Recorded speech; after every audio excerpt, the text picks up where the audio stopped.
All right, let's please welcome Shak MJ.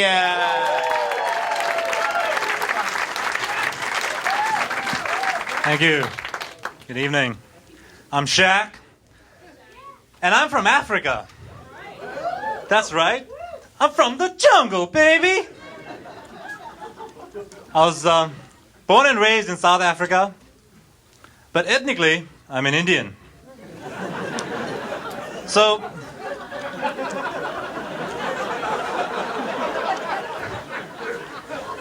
being an Indian who's an African who's in America, I'm having a bit of an identity crisis.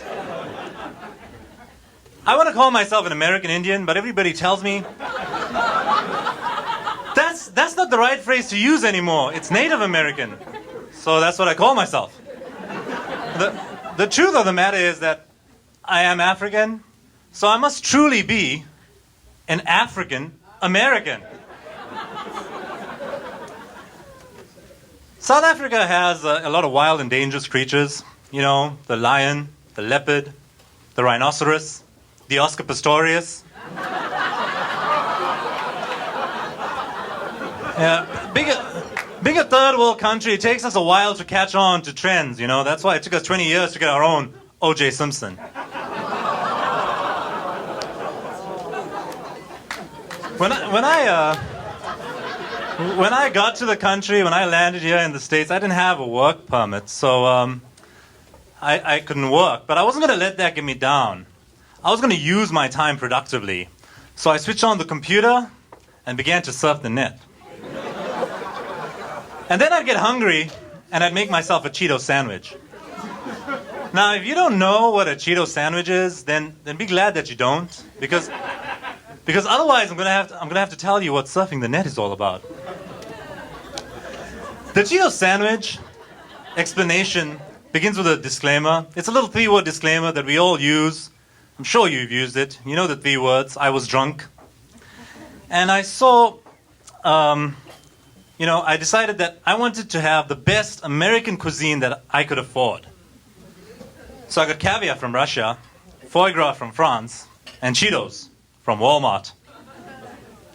I made a sandwich, and it seemed like a good idea at the time until I woke up the next morning with Cheeto dust all over my hands, all over my mouth, and all over my balls. Yeah, ladies love those orange cheesy balls. Note to self, always surf the net before eating the Cheeto sandwich. So that was my life without a work permit, a bit lonely, a bit isolated, eating Cheeto sandwiches, surfing the net a bit too much. And then one day the doorbell rang, and at the door was a guy with a badge, and the badge read Frank. And Frank said the nicest thing that I've heard since I landed in America. He said, "Hello, I'm from Comcast." And having been isolated for a little while, I've forgotten what social etiquette required of this interaction. Plus, I was really excited to have somebody at my door. So I said, "Hello, I really like your tool belt. It's so big. Would you come in? We can make a Cheeto sandwich and be my friend." Then Frank said to me, "Is this apartment 4A?" And it wasn't, it was 4B. Man, I have never seen a bigger look of relief on a man's face since Nelson Mandela walked free.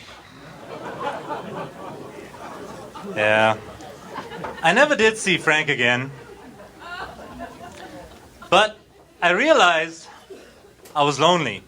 So I decided to reach out to, the one person who would love me no matter what and care for me. So I thought I'd reach out to my mom. But speaking to her on the phone was a bit too impersonal. So I confirmed her 2-year-old Facebook friend request instead. And after I confirmed the request, I thought I'd get the ball rolling, and I just, posted on a timeline, "Hey, Mom, how's it going? Love, Shaquille." The next day, I was waiting for a reply, and I couldn't see her timeline anymore. So I called her up, Hey, Mom, did you mistakenly unfriend me on Facebook? And she replies to me the way only a South African Indian mother can. So embarrassing you are! After 2 years, you accept my friend request?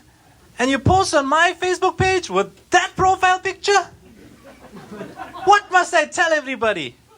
My son went to America, he can't afford a haircut? My son went to America, he doesn't shave anymore? My son went to America, he starts using a straw to snort Cheeto dust from the bottom of a Cheeto bag? Mom, it's just a picture. Hello, Mom? Mom? Mommy? Unfriended and hung up on by my mother. Life does not get any worse than that. What could I do? I made myself a Cheeto sandwich and surfed the net. Thank you, you've been great.